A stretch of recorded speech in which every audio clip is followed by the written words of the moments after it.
Hey, I'm Jeana Winter.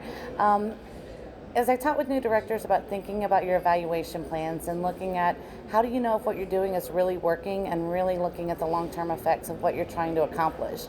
Many times, as directors, it's very easy to think about the initial part of evaluation, which is how many people you served, what they look like. That's your basic demographic information that you're going to collect.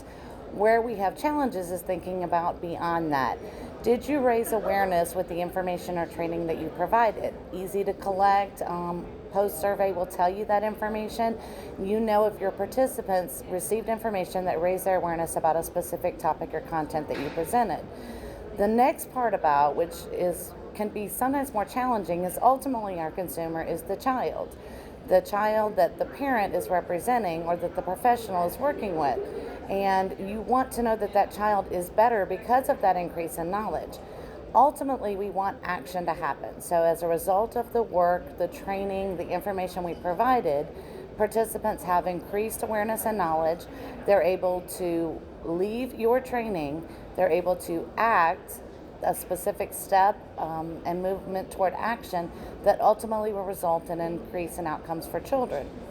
So, in thinking about that evaluation piece, how do you measure that? And that's the part of the evaluation challenge for us as parent centers, because sometimes the ultimate measure of your evaluation and your outcomes is looking at the person who may or may not be in your training.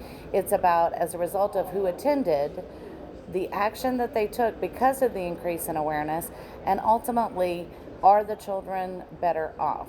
And so you can look and decide what type of diverse data you may want to be looking at. It may be some long term surveys with the participants to discuss okay, so did your child do better?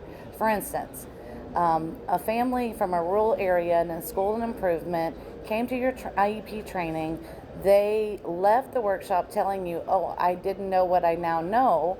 And as a result of that, I'm going to call a new IEP meeting and request additional services to help support my child. So if you decide to re-interview that family in a year, you ultimately want them to say, because of the information I had, I was able to go back, call a new IEP meeting, I got a differentiated service, an increase in services, something to report, and as a result of that, my child did better. They're doing better in school, they have a better concept of math. Whatever that ultimate measure is that that family determines is what you want to be able to report. So as you design your evaluations, you want to think about who attended, what will they learn, what is your ultimate goal in terms of action, and then what was the end result of how the child benefited from the increase in awareness, knowledge, and action.